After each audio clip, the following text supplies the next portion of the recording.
Hello everyone, welcome. Today's video is a bit of a controversial one. As I am stating, 10 XRP will not make you a millionaire.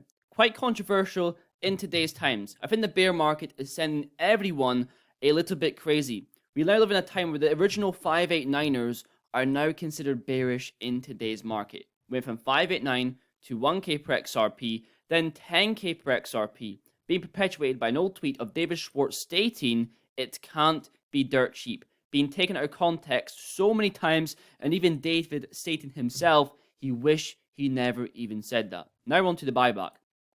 Going from 35k to 50k, now $122,000 worth. Now I'm telling you right now in this video, it will not stop there. I've seen specific interviews and podcasts of $1 million per XRP being said. I'm telling you right now, come back to this video in a couple months and it'll be higher than $122,000 per XRP. Now, understand the basic fundamentals of the buyback, right? It's a mechanism, insurance mechanism, right, to protect investors from what the US government did in the 1930s, seizing citizens' gold. But it's very different from XRP, and we will talk about that in today's video. I also have no problem with people dreaming, right? If you want to dream of an alternate scenario where the Fed could buy your XRP with 4, 5, or even 6 digits of that XRP, you can dream that. If that helps you get through the bear market, then by all means, think that. But just as they have the free will to make the proposal, I have the free will to criticize it, and that's what I'm going to do in today's video. So if that's something interesting, stay around to the end of the video, leave a like down below, and without further ado, here we go. Okay, so this video is put into segments. Tokenization on the XRP ledger, with XRP being backed by gold, which I don't agree with, but links to the XRP ledger. And then the buyback towards the end of the video. This links to the proposal, which is a little bit faulty. So we can see here, XRP doesn't tokenize, tokens does. There's a difference here. So comparison, XRP has no issuer. Tokens always issued by an XRP ledger account. So if $1 billion of silver or $1 million of gold was tokenized on the XRP ledger, there is not a one-to-one effect. XRP's value would go up mainly due to association. So when something is tokenized on the XRP ledger that represents real world value, it doesn't all equate to XRP. But there is correlation to more assets being tokenized in XRP ledger and the price going up. More value, more access to liquidity pools, more liquidity, therefore the price going up. But to think that all the world's value, all the money on the XRP ledger is insane. We are speculating in videos whether XRP is involved in certain scenarios. You know, there's competition, not to mention so much competition. With that out of the way, it pushes me on to number 2. You can't peg XRP to everything. They're their own two assets with different utility, different scarcity. They are their own assets. Let's read it again, right? XRP has no issuer, can never be created, can only be destroyed. No more XRP can be created. You cannot peg it to anything. Now, I talk about a new financial system, you know, central banks, BRICS, whatnot, stacking up in gold. You can peg a CBDC to gold because it has a counterparty. XRP does not. That's where XRP's value comes from, being a neutral bridge asset, jurisdictionless, no counterparty, a global liquidity bridge. That also doesn't mean that's going to be involved every single settlement. I imagine it being involved in settlement when it comes to CBDCs, transferring value across country to country or continent to continent, that neutral bridge asset. Right? That's where its value comes from, right? Further down we can see here the buyback. So the insurance mechanism. Let's go to the article very quickly, a little part I want to read in regards to some history. So we can see, yes, the government of Franklin D. Roosevelt seized all gold bullion and coins via Executive Order 6102, forcing citizens to sell well below market rates. Immediately after the confiscation, the government set a new official rate for gold that was much higher as part of the Gold Reserve Act 1934. You can understand the reasoning from a certain point of view. You're wanting to set a fair market value price for your XRP in case the government come to confiscate it, right? And if you wanted to come and confiscate your house or your land, they're not going to give you a fair market value. So you're putting that value in place before they even do it, if they were to do it. Makes sense.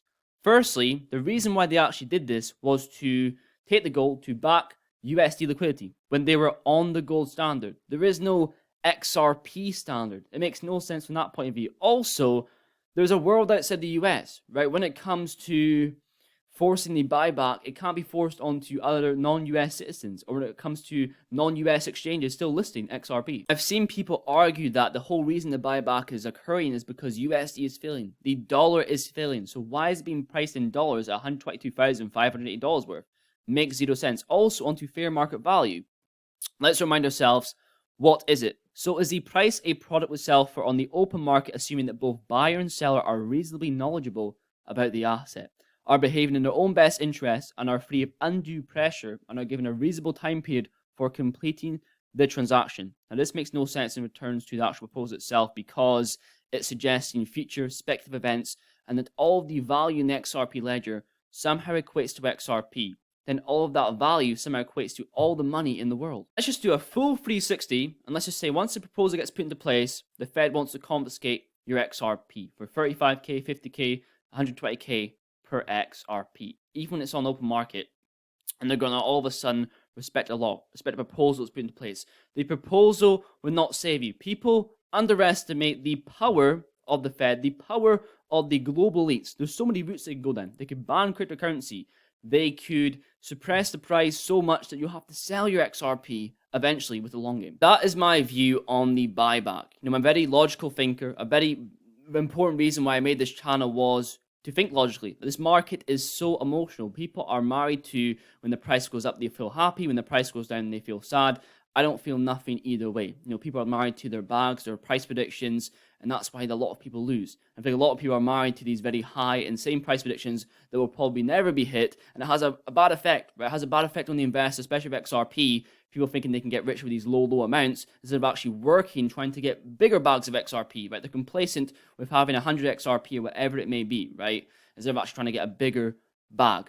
Also in regards to why so many questions. Why is there YouTubers on the confidential committee? What incentive would there be to do that? Right? You can answer these questions yourself, right? You can put the answers, you can draw the answers out. And why are some of these YouTubers as well? It's quite questionable choices. Some of these people have been saying that XRP is going to explode in November 2022. It didn't happen. Some of these people are saying that, or were saying, there's a different price on the private ledger. There's $300,000 of one on the private ledger, which is complete waffle. So what is there different this time, right? It's the same sort of people that latch on to these ideas that make zero sense.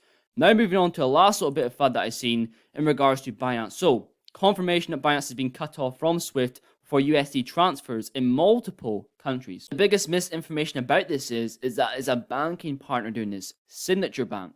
They're introducing the 100k transaction limit, right? So looking for a new banking partner as soon as possible, and it was done to reduce exposure to digital asset markets. There's this notion also that XRP is not designed for retail, or it's not meant for retail. When you go to the origin, it was literally to provide a better alternative to Bitcoin. Then you fast forward to 2015, they got fined, so they couldn't sell XRP as a virtual currency to the public or offer consumer-facing services, so they pivoted towards financial institutions and remittance companies for them to use a blockchain. XRP in regards to payments benefits retail and financial institutions. And also when you think to the XRP ledger, what is it? It's decentralized, it's permissionless, and it's open source.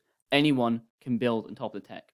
That's pretty much it for today's video. If you enjoyed this video, I want to point you to another video that is saying they don't want you rich with whatever amount of XRP that you have. The origins of Ripple. Going into this case, why they pivoted to financial institutions, why when it comes to the difference between small banks and big banks, why they are leveling the playing field, why there's such a huge disruptor in the whole case, the origin of the case with the Ripple and the SEC. But made this fun video. Thank you very much for watching. Please leave a like down below, and I'll see you guys in the next one.